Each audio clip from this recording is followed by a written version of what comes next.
Of God Almighty, I hand over the affairs of National Inland Water Authority to our new Managing Director, Chief Dr. George Moghalu, sir.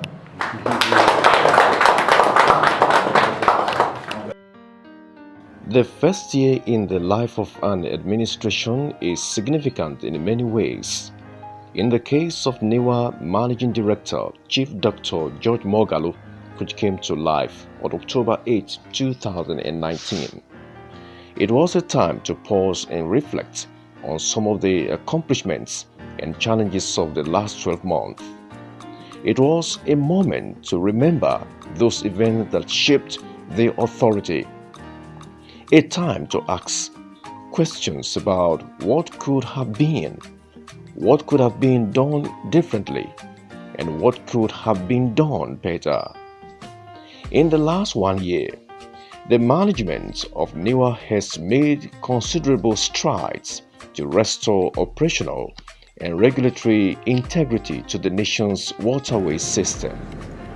Here, it is safe to say that without the challenges of the devastating effect of coronavirus pandemic, NIWA would have recorded more successes in service delivery, revenue drive, provision of waterways infrastructure, human capacity development, and enhanced safety operations in NIWA. A responsible and sober reflection would help reposition the inland waterways to contemplate the next year and indeed the medium-term future of the authority. NIWA, no doubt, has a great future, and Moghalu tasked as the Managing Director and CEO is to harness and grow its resources to bring that future to fruition. The Managing Director of NIWA, George Moghalu, says, "The first anniversary is unique and singular opportunity to pay tribute to His Excellency, President Muhammadu Buhari, GCFR, for deeming him worthy of the appointment to lead NIWA at this critical moment in the history of the inland waterway. The showcase of his resounding accomplishments in the last 1 year is a firm justification of the confidence reposed in him and management by Mr. President. It is a proof that such trust was well placed." On his first day of assumption of duties on October 8, 2019, the Managing Director and CEO, Chief Dr. George Moghalu, made a solemn pledge to the management and staff and stakeholders to faithfully execute the mandate given to him by President Muhammadu Buhari. His words, "I am convinced that together we will achieve the next level inspired by the timeless wisdom popularized by our President and Commander-in-Chief, President Muhammadu Buhari. I will strive to demonstrate in words and action that Nigeria is my constituency," he said. "I came here to serve, and success is my priority. My interest in the inland waterways is to create the best out of the nation's inland waterways and make it more productive and efficient." Since then, Chief Dr. Moghalu proceeded aggressively to harness the waterways resources and implement viable projects that would help him fulfill his mandate. One of the first actions Chief Moghalu took on assumption of office was embark on a tour of the authority area offices across the country. And these were no ordinary visit that the new chief executive are noted for. They were more than the usual familiarization tours. In undertaking the tours, Dr. Moghalu had a set of objectives beyond just knowing the area, offices, and meeting the staff. So far so good. I've received reasonable cooperation from the team I'm working with, the team I met on ground. And as we keep going along, they will keep understanding me more. I too will also be understanding them and learning. Like I said, before I came to NIWA, I wasn't in the maritime industry. And a few times I've spoken. In fact, the first two meetings we had, I let them understand that I'm also learning the business. And they've been supportive. They've been quite encouraging. During the visit, which were carried out in phases and in order of the regional locations, the managing director and CEO, after completing the tours of the area offices, the managing director met with contractors and various stakeholders. He first visited the management of Nigeria Television Authority (NTA) at the headquarters, Abuja, to seek media visibility for the activities of NIWA. Moghalu also visited the Accountant General of the Federation and the FCT Police Command, among others. We set very high targets for ourselves. We want to achieve results. We want to justify the confidence of Mr. President in me as a person and in the organization. We want to meet up to the expectations of Nigerians. We want to do that which the Act says we should do and do it very well. And in doing this, there's no way you can think of operating or running an agency without a symbiotic relationship with the Office of the Accountant General of the Federation. In driving his goals and objectives, the Chief Executive of Maritime Agencies were issues pertaining state security and needs to solidify synergy to move the waterways to a greater height. Building new consciousness as it has to do with security of lives and property. You may have noticed that there was quite a number of accidents that came up not too long ago on our waterways, which gave us a lot of concern. So we have done quite a lot of investment in publicity, in sensitization, in getting the people to understand their responsibility, the importance of wearing of life jackets, the importance of having our boats, our vessels, in optimum capacity in terms of maintenance, using the right vessels, not operating outside the scheduled times and things like that, creating general awareness, then boat training of the operators. Our training facility is on. It wasn't there before. We have just started it, and we're using Worry as a test case. You may also know that within this this period I came on board, we are working on the Worry dockyard, okay, so that we'll now make it a little more functional so that it can generate income. The managing director showed a lot of passion for the staff welfare. He ensured that the bonus and salary for end of the year was paid promptly and approved the end of the year get-together party by deserving and retired staff. They were honored and given awards for their meritorious services. There, he restored the confidence in the management and staff of the authority. By the time I came into office, there was also something that was very striking, and that is the morale of the staff. The staff were not happy. They didn't appear motivated. So we set out to change that narrative. And I would say to a reasonable extent that we've been able to get awaken the consciousness of the average worker in NIWA, to make them understand who we are, to build confidence in themselves, to know that they have a lot to contribute in the development of our country.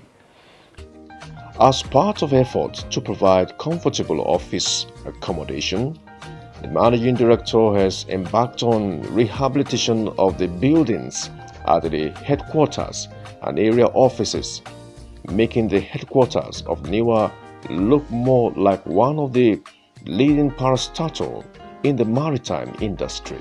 In the last 1 year, the administration of Chief Dr. George Moghalu has moved swiftly to fulfill NIWA's key functions as a provider and regulator of safe and efficient water transportation on the waterways. What we are doing, first of all, if I sit down here and tell you that we are going to stamp out accident on the waterways, then that is a lie. Because it's like somebody coming out to say there won't be road accident again in this country. That's also a lie. Even in civilized democracies, even in big economies, you still have accidents both on the waterways or on the roads. But the important thing here is that we need to bring it to the barest minimum. And what we've done in this regard is to enhance our enlightenment programs.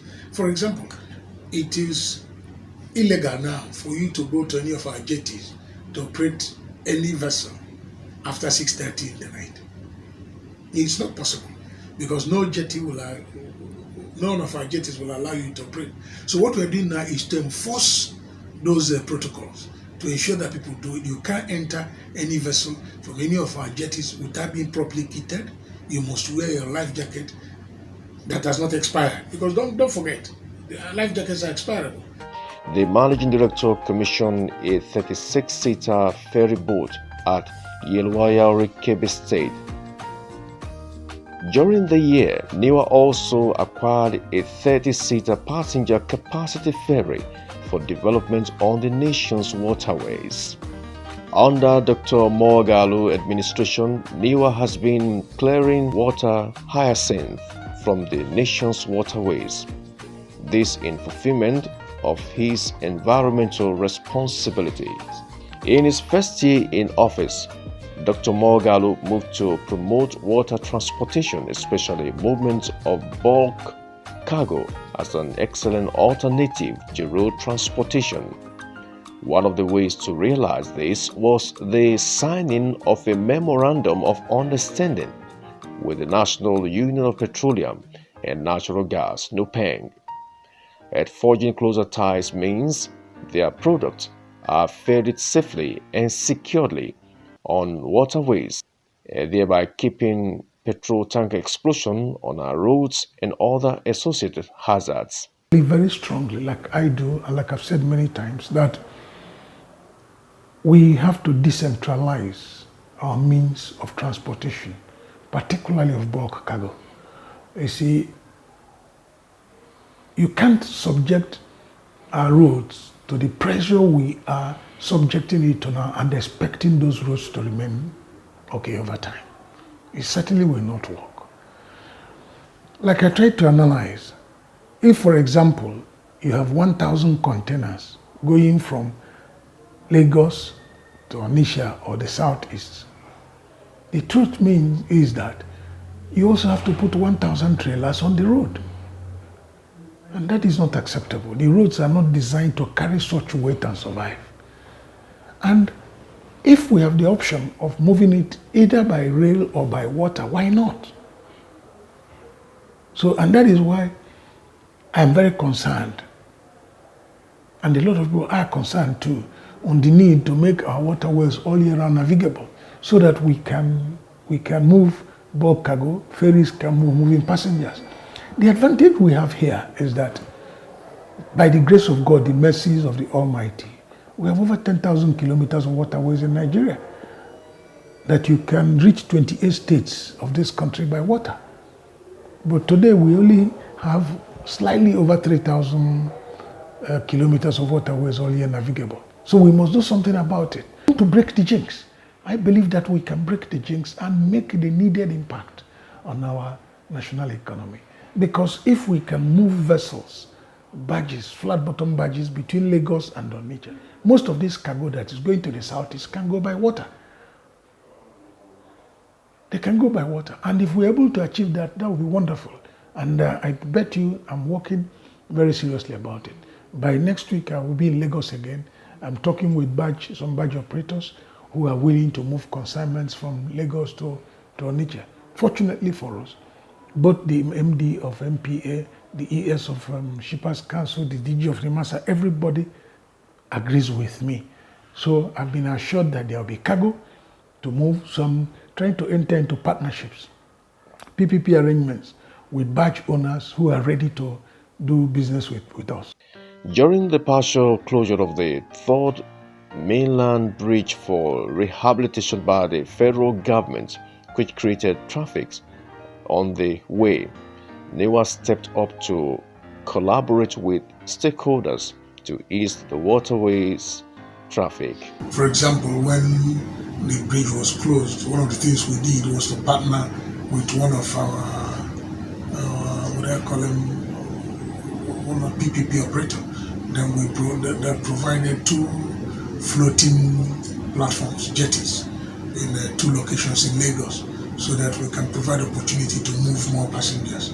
We also, like I said the last time, we brought down our cost by 25%. We got the boat operators to increase their fleet. Some of them added their fleet. We added the much we can, especially in very critical areas where there's greater pressure.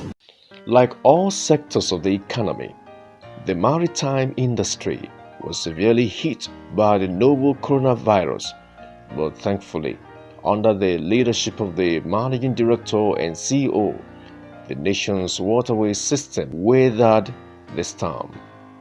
When the coronavirus challenge came up, you will agree with me that it wasn't pre-planned, it wasn't premeditated, it just came as a surprise the world over. And what we needed to do at that time was to respond, to react, to deal with the issues confronting us. So as an institution, we made monetary contribution, both to the presidential task force and then also to the Lagos State government in support of all the arrangements that is being made to address that issue. As an institution also, we made available our vessels, offering to give them to the federal government or the state governments that will need them to use them in moving palliatives or in moving medical supplies to the rural areas using the waterways. So we did that. We also, most importantly, invested in sensitization and then getting the people to understand the basic protocols and then enforce it in our institution. For example, you can't enter into any of the NIWA facilities without wearing your face mask. You can't enter into any of our facilities without the hand washing provision we put in place. You must use it. You must sanitize your hands. You can't enter any of our vessels without being properly kitted, wearing the approved vests, the life jackets. You cannot. Okay, and again, vessels cannot operate outside the 6:30 p.m. from any NIWA jetty. In addition to enforcing the COVID-19 protocols, management initiated several measures to ensure the safety of passengers and operators to the relief and satisfaction of stakeholders, service users, and the federal government. Management released boats and patrol boats to convey COVID-19 palliatives and maintain security on the waterways. One of NIWA's major statutory functions is to ensure safety and security on the nation's waterways through its operational and regulatory activities, forming an alliance with relevant security authorities. In furtherance to safety, Moghalu remained resolute as it is a top priority as the authority organized a 5-day training program for boat drivers in Warri South local government area of Delta State and other area offices. On moving cargoes from Apapa to Onitsha, NIWA took another step to open up Nigeria's vast inland waterways for movement of cargoes, at this time from Apapa to Onitsha in Anambra State. The managing director and CEO George Moghalu announced in September this year that a committee was set up to study the multimodal approach to cargo delivery on waterways.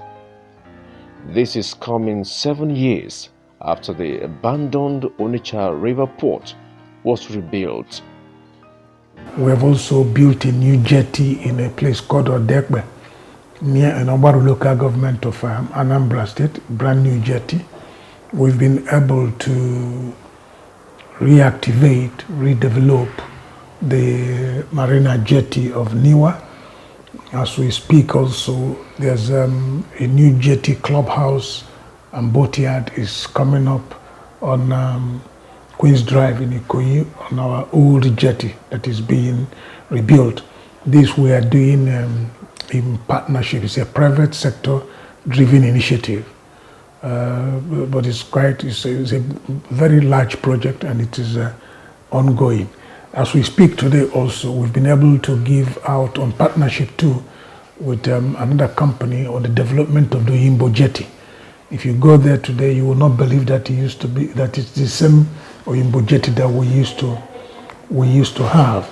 So we've been able to do quite a lot of things in this regard, building new jetties, developing the old ones.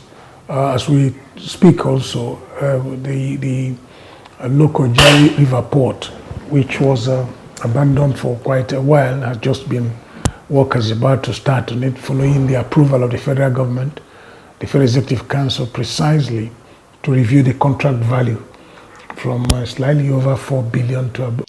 In communicating the NIWA's experience and ideals, Moghalu, from his first day in office, felt that NIWA needed greater visibility of the maritime sector as well as with the general public. He believes NIWA should be more effective in communicating its experiences and functions of the audience. In achieving this, the managing director in his first year in office engaged the media, granted radio and television interviews, while also meeting representatives of Nigeria Union of Journalists, NUJ, to tell the NIWA story. I must say that, like I said, the day I took over office, there's one thing I observed about NIWA, which I set as my principal target, and that is the fact that NIWA was underreported. Nigerians didn't know about NIWA. Those who knew about NIWA knew very limited, very little things about NIWA. Who we are, what do we do. In fact, even people didn't even know we are an agency in the Federal Ministry of Transportation. So I saw that as a major challenge, and I set out to change that narrative, to bring NIWA to the consciousness of the average Nigerian, to let people understand that there is an institution called the National Inland Waterways Authority. That's not all.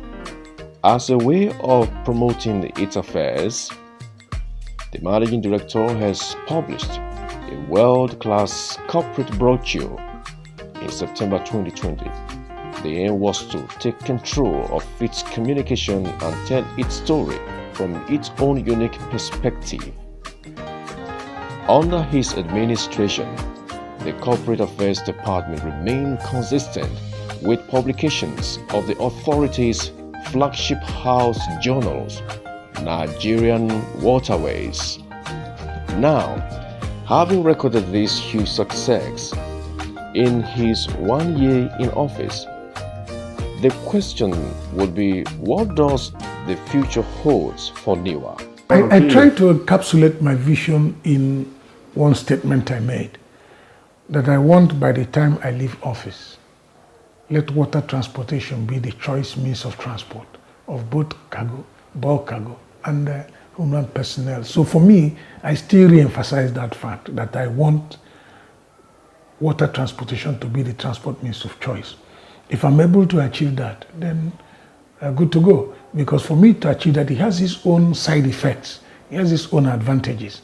Because like I was telling the other team that came to see me, if by the time vessels move regularly, apart from the tourism content, because there's quite a lot as a country that we're going to benefit from the tourism sector by the time our waterways are clean, cold, all year round, navigable.